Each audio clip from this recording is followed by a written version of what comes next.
Saya mau cerita. Ada dua orang sahabat yang tinggal di sebuah desa kecil di Italia. Sebut saja nama mereka adalah Pablo dan Bruno. Mereka adalah anak muda yang memiliki impian yang tinggi. Mereka sering berkhayal bagaimana kalau suatu hari nanti mereka menjadi orang terkaya di desanya. Keduanya merupakan orang yang sangat ambisius. Yang mereka perlukan adalah sebuah kesempatan.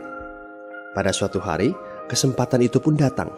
Kepala desa memutuskan untuk mempekerjakan kedua anak ini untuk membawa air dari sungai ke sebuah penampungan air di tengah desa. Keduanya masing-masing membawa 2 buah ember dan segera menuju ke sungai. Menjelang sore, keduanya telah mengisi penampungan air sampai penuh. Kepala desa menggaji mereka masing-masing berdasarkan jumlah ember air yang mereka bawa. Wow, Pablo dan Bruno senang sekali. Ini berarti impian mereka akan segera terkabul. Mereka sulit percaya jika mereka bisa mendapatkan rezeki sebanyak ini. Mereka bekerja lebih keras lagi setiap hari agar bisa mengangkut air lebih banyak. Namun, Pablo mulai merasakan ketidaknyamanan. Ia tidak yakin pekerjaan ini bakal buat impiannya terwujud. Punggungnya nyeri dan kedua telapak tangannya lecet-lecet. Kian hari, kian takut saat harus pergi bekerja. Ia pun mulai berpikir keras mencari akal bagaimana caranya membawa air dari sungai ke desanya. Aha, Pablo mendapatkan ide. Bruno, saya punya rencana. Daripada kita mondar-mandir bawa-bawa ember setiap hari, kenapa kita nggak sekalian aja buat sebuah saluran pipa dari sungai ke desa kita? Saluran pipa? Ide dari mana itu? Seru Bruno. Kita udah punya kerjaan yang bagus, Pablo. Saya bisa bawa 100 ember sehari. Saya akan jadi orang kaya. Di akhir minggu, saya bisa beli pakaian baru. Pada akhir bulan, saya bisa beli seekor sapi. Dan pada akhir tahun, saya bisa bangun sebuah gubuk baru. Nggak ada kerjaan sebagus ini di desa ini.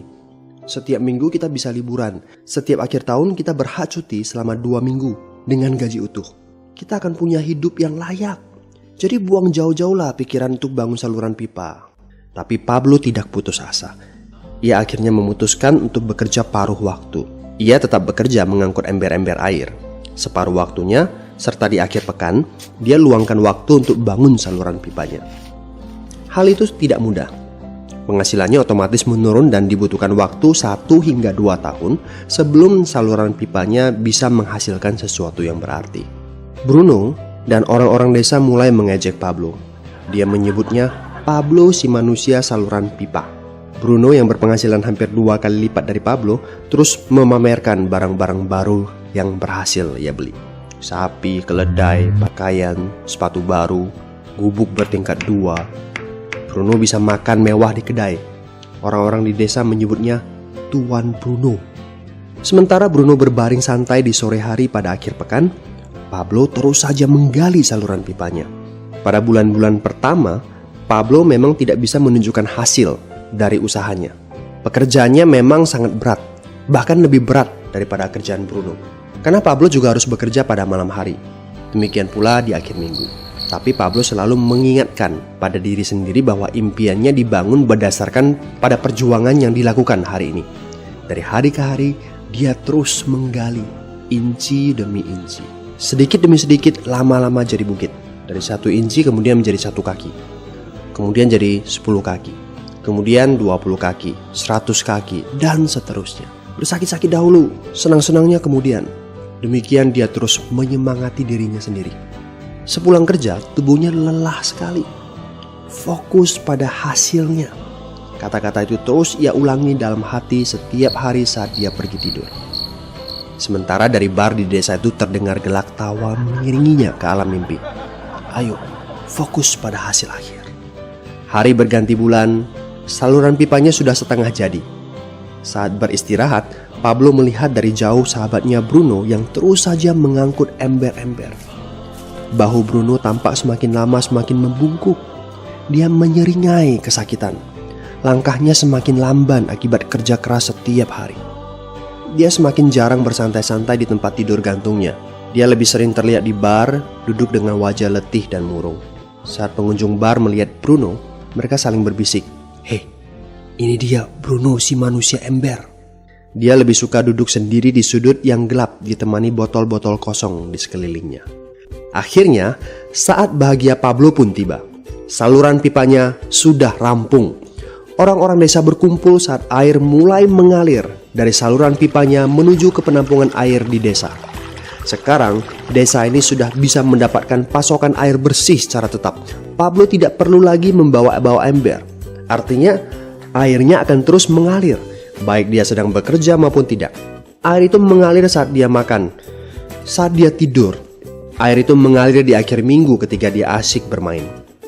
Semakin banyak air yang mengalir ke desa itu, semakin banyak pula uang yang mengalir ke kantong Pablo. Apa moral dari cerita ini? Pertanyaan yang paling penting untuk kita renungkan adalah, siapakah Anda? Seorang pembawa ember atau seorang pembuat saluran pipa?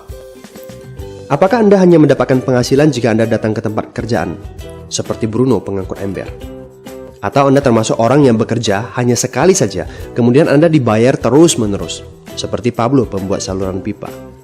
Jika Anda termasuk orang kebanyakan, itu berarti Anda bekerja dengan menggunakan pola pembawa ember. Anda membarterkan waktu untuk mendapatkan uang. Maksudnya, bekerja 1 jam dibayar per jam, bekerja 1 bulan dibayar per bulan, bekerja setahun dibayar per tahun. Masuk akal kan? Masalahnya, dengan sistem pembawa ember, masuknya uang akan berhenti saat kita berhenti bawa ember. Artinya pendapatan kita hanya sementara alias tidak langgeng. Kalau di suatu pagi Bruno bangun dan punggungnya terasa sakit, sehingga dia tidak bisa bangkit dari tempat tidurnya, berapa uang yang akan dia dapatkan hari itu? 0 besar. Fakta yang harus kita sadari adalah kita tidak bisa bekerja selamanya karena faktor usia dan kesehatan. Jika kita tidak sanggup membarterkan waktu kita, maka kita tidak akan mendapatkan uang. Pablo jauh hari sudah menyadari keterbatasan ini. Karena itulah dia langsung berpikir untuk menciptakan suatu sistem yang memungkinkan dia untuk terus mendapatkan bayaran baik dengan cara barter waktu ataupun tidak. Pikirkan ini. Bagaimana dengan Anda? Anda mau apa kalau besok penghasilan Anda berhenti? Apa yang akan terjadi kalau Anda dipecat? Apa yang terjadi kalau kemudian Anda sakit atau cacat sehingga tidak bisa membawa ember lagi? Bagaimana seandainya perawatan kesehatan yang mendadak yang harus Anda jalani menghabiskan uang tabungan Anda? Apa yang terjadi bila uang tabungan Anda itu langsung menguap dalam semalam? Kalau penghasilan Anda berhenti besok, untuk berapa lama Anda bisa membayar hipotek Anda?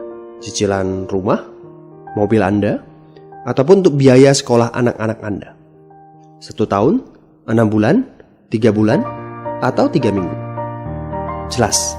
Apakah Anda bekerja sebagai penyapu jalan, bekerja di kantor, punya jabatan tinggi, atau memiliki toko, seorang profesional di bidang tertentu, tetap saja Anda membarterkan antara satuan waktu dengan satuan uang. Apakah dengan cara demikian Anda akan aman?